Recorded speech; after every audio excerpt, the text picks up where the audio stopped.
Hello, everybody, and welcome back to On the Diamond Into the Deep.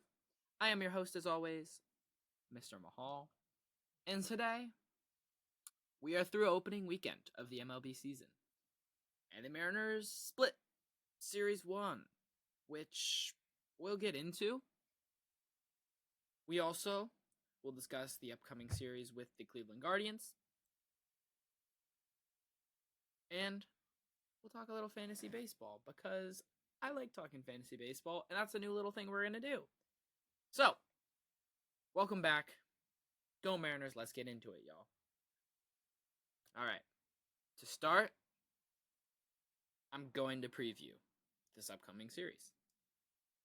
We're going to start with Game 1. And Game 1 is in 2 hours and 35 minutes as of the time I'm recording. Game 1, the starters are Tristan McKenzie versus Emerson Hancock. It'll be Hancock's first start of the year. A start that was not supposed to happen unless some severe injuries happened. And obviously Brian Wu got injured, so Emerson Hancock was forced to come in.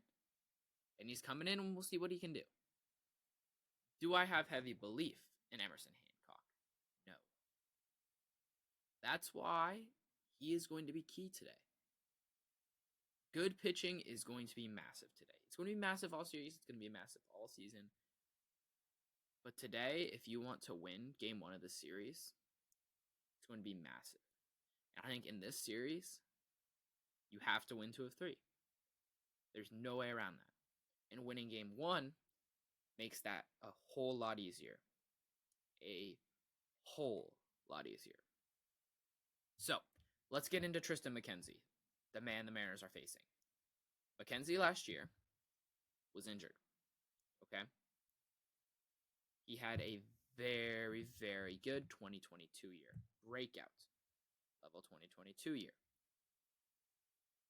Now let's go into his last year. Last year, he only started 4 games. The year before, he started 31. Okay? So he went from 30 to 4, drop off of a year. He was very good in 2022. So most of the stuff that I'm going to be looking at statistically is going to be from that year. All right? Now, Tristan McKenzie, his pitch mix is where we're going to start. Because where else is there going to be to start? It is going to be 4-seam slider curveball. The curveball is probably his best pitch.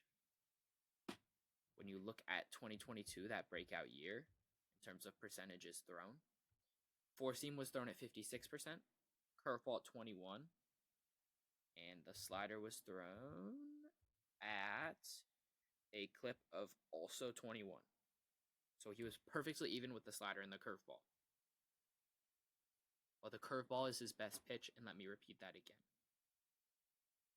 2022, the expected batting average against his curveball was 140. Opponents only hit 120 off of it. So if you're looking at a stat that tells you how good that pitch is, I think that's very easily the first stat many people will look at. Now, the stat I'm going to look at is, well, number one, he threw it 616 times, same amount as the slider. But the curveball, thrown 616 times in 2022, his whiff percentage against it was 45%. That is a lot. That is a good percentage, and that pitch is going to move. He's got a good spin rate on it, over almost 2,200. He's going to produce a lot of fly balls and pop-ups. He gets players under pitches. He gets them to get under them and pop them up, and he gets weak contact. Okay? He's going to get weak contact. Very heavily fly ball and pop-up oriented. And that curveball, again, is the best pitch that he has. And that's the pitch you should look for because he was using it pretty heavily in the spring from what I could tell. McKenzie is a right-handed pitcher, so he's going to be tough against Mariners righties. Against Mariners righties, you're going to see Tristan McKenzie use his slider, probably more than the curveball. But it's unknown because this is his first start of the season, and he only had 4 last year, so it's, again, hard to go off of. It is tough to tell exactly what he's going to do, but his whip was below 1 in 2022, that breakout year. He has good extension,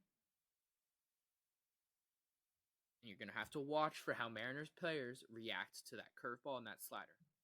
I think that curveball is going to be especially difficult as they haven't seen a good curveball yet this year. They've seen good sliders. They've seen a lot of good pitches. As the Boston Red Sox rotation and pitching staff looked dominant against the Mariners order. And is that more of a problem with the Mariners order, or is that the Boston Red Sox pitching staff being better than expected? And we'll get into that, because I think you could sway it either way. But we're focusing on the series at hand. Okay? Tristan McKenzie. Watch how Mariners hitters react to that curveball. If Mariners pitchers are chasing that curveball, it is going to be a hard night. He cut his changeup, Tristan McKenzie that is, cut his changeup going into the 2022 season, and it helped him to break out. I don't know if he's going to bring it back. I kind of doubt he will bring it back. But from watching some clips from spring training, it looks like there might be a little bit of a change up there. It's hard to tell if it's that or the curveball just based on video, because they can move the same, especially if you have a good changeup. But we'll see. That curveball is going to be dangerous, and that is the pitch that you have to watch. His fastball also is very good. Partially, it was very good in 2022 because it overperformed in pretty much every facet. But that doesn't mean it's a bad pitch. In fact, I think it's a good pitch. Will the Mariners see a lot of fastballs? I don't know. But the Mariners really heavily, and I will talk about this when we talk about the Red Sox series, but they very badly need to hit and crush the four-seamer or a sinker when they see it. They're not seeing it very often. They saw it the least out of any team this weekend. I think the stat was around 11% of the pitches were fastballs. That is extremely, extremely low. So, watch how much fastballs they're given by Cleveland, and watch how they're going to lay off the curveball. And if that curveball gets hung, watch where it's getting hung. Okay? That curveball is going to be low and away to righties. That's where it's going to be used. Or middle in to righties. Those are the two spots it was most heavily used last year. So you look in those two locations, how much is the curveball getting used? And if it's getting used in those locations, are the Mariners, number one, laying off it? And if they're doing that and these pitches are in the zone, are they hitting it or at least fouling it off and forcing pitchers to go and shift from that curveball? They're forcing McKenzie to shift from that curveball or that slider, whichever way, forcing him to throw that four seam. So if they force him to throw that four seam, I think this order can do damage. Damage. And you have to do damage when you have Emerson Hancock on the bump, okay? Again, the main points are the curveball could be deadly. It could be an absolute weapon against this Mariners order, and he gives up a lot of fly balls. So will those drop? We will see. Moving on to game 2. Shane Bieber, Cleveland Guardians ace, and a very good pitcher. Very, very good pitcher against Luis Castillo, who is looking to bounce back from a rough opening start. Luis Castillo, opening start was a little bit brutal. He had a fantastic first inning, and from there lost all command and was not good. His pitch count skyrocketed. He didn't throw enough first pitch strikes, and he was out of the game after the 5th. On opening day, your ace went 5 innings in. 4 runs shouldn't lose you to the game, but you also, as an ace of a rotation that's this good, and Luis Castillo, we know Luis Castillo. He shouldn't be giving up 4 runs in 5 innings. He should be lasting 7 innings, 6 1/3, 6 2/3, 6 innings, giving up 1 or 2 runs.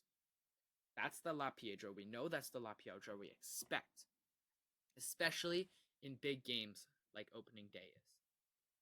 Now, Shane Bieber has apparently cut the cutter.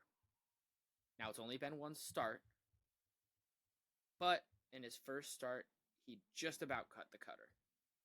Threw it 6 times total. Same, his knuckleball he threw, or his knuckle curve he threw 7 times. He threw a changeup 13 times, slider 20 times, 4-seamer 37 times. That knuckle curve was exclusively used against left-handed hitters. Changeup was used more against left-handed hitters. So as a lefty, today in the Mariners lineup, you're going to be looking knuckle curve, and you're going to be looking changeup for off-speed pitches, and you're going to be looking 4-seam. His 4-seamer averaged 92.3 miles an hour, which is a whole mile an hour faster than last year. So again, watch if that continues. Where does his velo sit today? And how much is he using knuckle curve and cutter? Especially that cutter, I would say. How much is he using it? Because he got crushed last year. That cutter, opponent slugged 465, and the X slug was 503. So they're expected. Batters were expected to slug 503 off of his cutter last year. What does that tell me? I can understand why he's throwing it less. That's what that tells me. I can also understand why that 4-seam fastball is probably not going to be given to Mariners hitters a lot. Because number 1, they're probably best at hitting fastballs. And number 2, that is the pitch that has gotten hit the hardest and the most out of all of his pitches. So you have to watch. If they're given the 4-seamer, and if it's located, you have to hit it as the Mariners tonight. There is no choice, but you have to hit it when you face Shane Bieber tomorrow night. As a right-handed hitter, you're going to be looking slider. And that's scary because we saw what Julio, Ty France, what everybody did against sliders. And a slider is a pitch that the Mariners struggle against. They struggle against it. Will Shane Bieber be able to continue his fantastic first start? We will see. It is unknown at the moment because that game is not till tomorrow. But if he does continue that, it could be another frustrating night. He went 6 innings, 11 strikeouts, 4 hits, no earned runs, 1 walk. The Mariners need to walk more. So lay off that slider, lay off that changeup, lay off that knuckle curve, get to the fastball, and crush the fastball. And you need a big start from your ace, Luis Castillo. It is crucial. Now, continuing on to Game 3, we have got Logan Allen versus George Kirby, and that is going to be a Wednesday matinee game, second matinee, I guess, of the year. First midweek matinee of the season, and it is against Cleveland, of course. Logan Allen had a decent start last time out. He was decent. He wasn't bad. Logan Allen, he is a young dude. He is a right-handed throwing pitcher. Of course he's a pitcher. I don't know what else he'd be, but he's right-handed. He, last time out, went 5 innings. Gave up 3 earned runs. He gave up 2 home runs, only struck out 3. And he gave up 0 walks. His pitch mix, he has got a 4-seamer, sweeper, changeup, cutter. Again, watch the sweeper, watch the changeup, and watch cutters, especially elevate against this Mariners team, because anything elevated, they seem to struggle with, and that includes sliders, that includes curveballs, that includes changeups that have been elevated and left up for them. They've been left up, and the Mariners have gone whiff, whiff, whiff. And you can't have that. You truly cannot have that. That cannot happen. So watch how they react. Sweepers, the Mariners have struggled with a lot too. Any sort of sweeper, slider, anything really that spins, they're like, oh, bye-bye. Like, not a four-seam fastball, but even a sinker, they really, really struggled with this weekend. They struck out a ton. A ton. And you just can't have that. The entire offseason was stationed around striking out less, and they struck out a ton. Now, as I was saying, Logan Allen. The dude is a ground ball pitcher. I don't know how that's going to play with the Mariners, to be honest.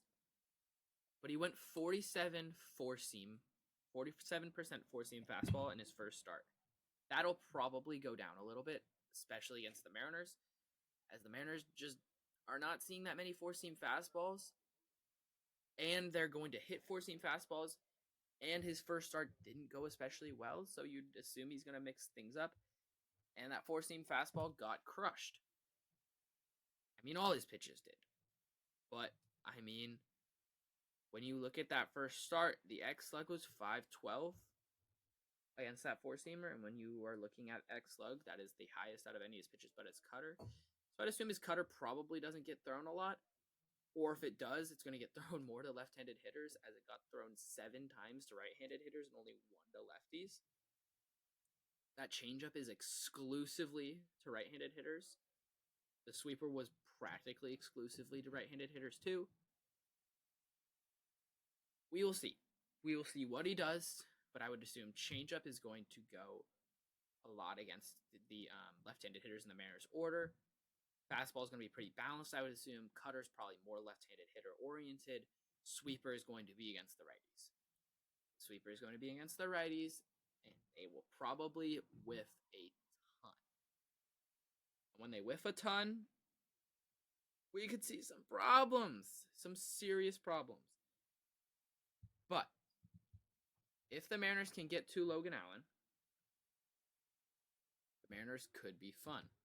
They could have a good game. They could have their first breakout of the year, backed by a George Kirby start who was fantastic last time out. George Kirby was brilliant. He was one of the lone bright spots in terms of hitters, or in terms of players, of the weekend.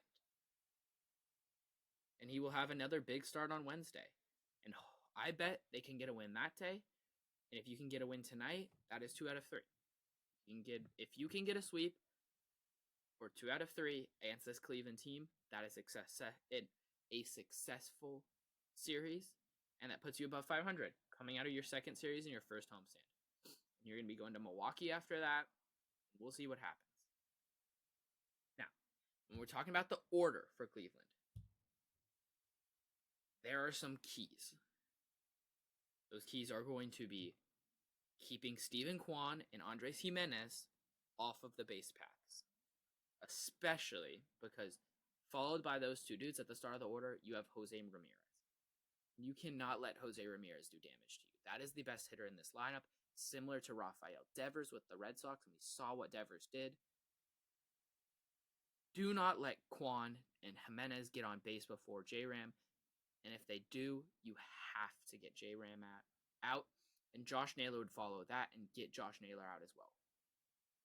Stay away from that, and you will be fine. Stay away from Kwan and Jimenez on the base paths, and you will be okay. You also want to get the 7, 8, and 9 hitters out consistently. And this is the case with any team, because if you can get those dudes out, that means no base runners for the top of the order, and that'll probably play pretty well for you. But mostly, get weak contact against this team, because this team is going to make contact. So get weak contact and play clean defense. If you don't play clean defense, you're not going to win games. That is simple. Against this Cleveland Guardians team, you have to play clean defense, and you have to keep their fast dudes at the top of the order off of the base paths. Now, keys to victory in each game. Game 1 tonight. In terms of hitting, lay off the curve. Lay off the curve. Do not chase it and force him to throw the fastball. In terms of pitching, you need Hancock to go, I would say, at least get him into the 6th inning with less than 3 runs. I think you will be okay. If I get 6 innings, 2 or 3 runs out of Hancock, I will be happy. Now, if they lose, I probably still won't be happy, but I don't think that's on Hancock. I think that's on the order at this point. The batting order has to pick up Emerson Hancock. And the Mariners also are going to need a big night from the pen, as they're probably going to have to throw quite a few innings. Now, in Game 2, you need a Castillo bounce back. If you do not get a Castillo bounce back, it's pretty simple. You're not going to win that game, especially when you're facing Bieber. Speaking of Bieber, you are going to need to get a couple early runs off of him and just get some hits off of him. Don't strike out a heavy amount. Get on base, walk, and force him to throw the fastball again. Force pitchers to throw the fastball. Now, Game 3, stay away from the ground ball. Get line drives. And Kirby, shove. Be George Kirby like you are. Now, my Mariners of the series. This is a new little thing we're doing. But Mahal's Mariners of the series. I'm going to do one on the pitching side, one on the hitting side. These are the dudes that I think will have the best series and will really show up this series. Pitching-wise, I'm going to go bullpen route. I'm going to go with Ryan Stanek. He had a rough first outing. He didn't have very much command. But I think he's going to throw tonight. I think he's going to throw Wednesday. I think he's going to have 2 very nice 8th innings that'll lead into Andres Munoz in the 9th and get a couple. Holds Ryan Stanek well. Hitter-wise, I think Jorge Polanco is going to have a big series. I think tonight he'll get a nice double early, get a little bit of that monkey off his shoulder, and then he'll be eased, and he'll be able just to hit and be the dude he is. Speaking of Jorge Polanco, watch how much pitchers are throwing up to him. I know I talked about this last week, but watch how much he's getting pitches up and if he's hitting them, because that was a big thing I saw over the weekend. He was getting a lot of pitches up, and he was struggling. He was also swinging a lot out of his shoes, but I think he's going to clean that up this series. I think having a Mitch Garver back in the lineup will help that. So, pitching-wise, my Mariner of the series is going to be Ryan Stanek. Hitters-wise, I'm going to go Jorge Polanco. Go Mariners. Let's beat Cleveland. Let's get into a recap of the series. Now, the Mariners split the series. Overall, let's talk a few things. Strike out less. I've said this a few times already today, but you have to strike out less. It is massive. Striking out the most you've ever have in the opening weekend it's not going to happen. That cannot stand. Absolutely not. You have to lay off the spin and the breaking pitches. You have to hit the fastball when you're giving them. You have to force them to throw the fastball. If they don't have command of that fastball, they're going to go to that spin. And if you just cannot let them use those. If you don't let them use those and the pitcher is struggling with the command of that fastball, then you're going to get pitches to hit, and you have to hit those pitches.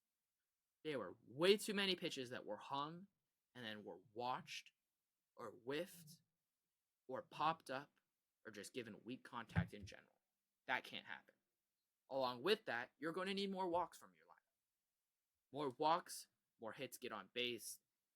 And I guess that's me just saying you need better results from your order. That's not incorrect. There was a little bit of unluckiness in terms of batted ball results. They hit the ball hard a few times, and it was like an MLB The Show perfect hit right at somebody.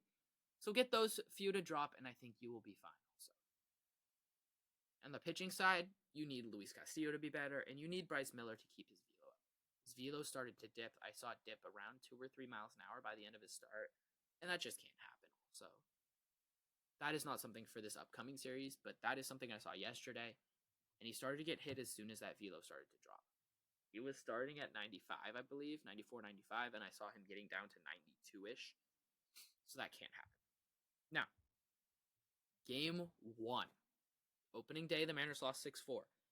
I think the big takeaway I had from this game was listening to fans overreact. Season's over already. The lineup sucks. Y'all, chill. Chill. We are okay. We are totally okay. Castillo had a great first inning, had the FU fastball that everybody talks about. He lost any sort of control he had and went from that FU fastball that was getting players to swing and like topple over, kind of like Jose Ramirez did against Matt Brash last year, and went from that control that he lost to, unfortunately, they lost the game. Also, there was a lot of times where they would score runs and get within a run, and then they would give up more runs. So just relax. When you score runs, don't let the Band-Aid then be ripped back off that you just placed down. Continue to score.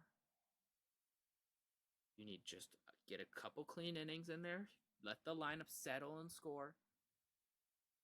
And you're going to be okay. Game 2. 1-0 victory. J.P. Crawford. Very clutch home run late in the game. Andres Munoz looked fan-freaking-tastic. Julio Rodriguez had a fantastic late inning walk that was really great to see. That is the type of thing you want to see. You just get on base. George Kirby looked unhittable. He was getting a lot more chase too, so that was great to see. He will continue that, and if he does, he is a Cy Young contender. Could be a Cy Young favorite, maybe. Game 3, Mariners win again, 4-3 this time in extra innings. This was a great game. This was a great moment, and it was a great way to start the season, to be honest. Julio Rodriguez had his first career walk-off hit. It was a single through the right side. After Rayleigh and Rojas really kicked off that rally, Josh Rojas looked fantastic this weekend. He was probably the best player, the MVP of the weekend. So props to you, Josh. I love you, man. Well done. Luke Rayleigh with some elite hustle there. Looking great. Went first to third on a Rojas double.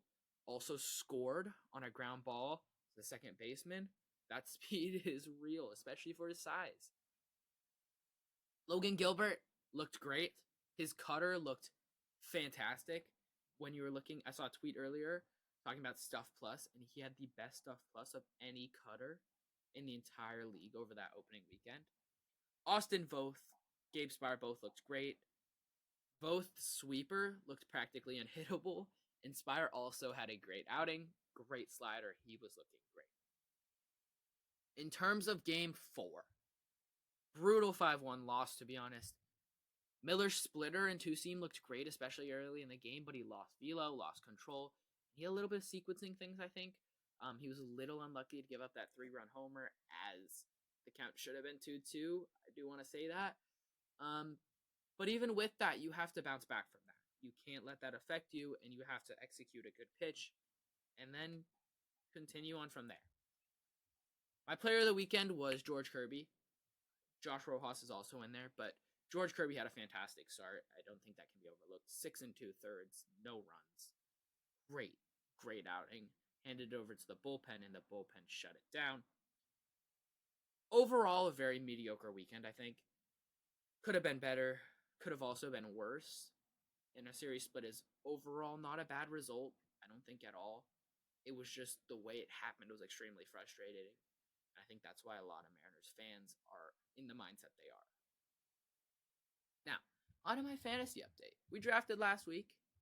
We got the little victory in there. I'm 3-0 in all my leagues, but the main league I'm going to focus on, my team is called Hail Jobu. Catching, we got Gabriel Moreno. First base, Pete Alonso. Jorge Polanco at second. Rafael Devers at third. Gunnar Henderson at short. Jackson Merrill is going to be my second base shortstop option. Cody Bellinger at the first base, third base. Michael Harris, Evan Carter, Cedric Mullins, and newly picked up, my boy Jared Kelnick in the outfield spots. Mitch Garver at the utility. I've got 2 bench bats in terms of Gorman and Jackson Holiday, who I'm just waiting to come up. Luis Castillo, Merrill Kelly, Yu Darvish, Jose Leclerc, who got kind of lit up over the weekend. Tristan McKenzie, Jason Adam, who had a little bit of a tough weekend too. He did end up having a bounce back outing, but he was okay. He is Tampa Bay's he's a relief pitcher for them. Brian Abreu, who had a very awful weekend with the Astros. Along with the Astros, they had a horrible weekend. Shoto Imanaga had a great outing today. He is also one of my starting pitchers. I also have got Kyle Harrison, Brian Bayo there. The team, we won 319.65 to 379.75. Let's hopefully continue that. We like being in the win column. Although we've already got Gunnar Henderson with negative 1.85 points. We'll see what happens. I'll continue updating. The team looks great. I'm excited to get into it. And I think that key player last weekend. Let's see. We had a very good start.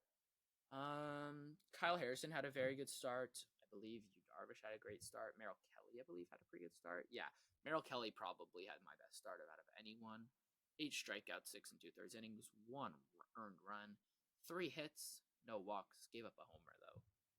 But he had a great start, 32.5 points. Yu Darvish had a decent start, 19 points. The team overall, I feel good about. I'm excited for them to do some stuff. And yeah, it's fun. Continuing on, thank y'all for listening. I will try to get another episode out this week. I don't know if I will be able to as I'm heading out of town. Also, probably no episodes next week as I'm also going to be in California. But we'll see what we can do. There might be some TikTok content out there just to get some content in. But check the Twitter. I'll be doing stuff on there, talking on there. At Diamond and Deep on Twitter if you don't already follow. Anyways, thanks for listening. Go Mariners. Let's get the series win here against Cleveland at T-Mobile Park. Go Mariners. Adios, y'all.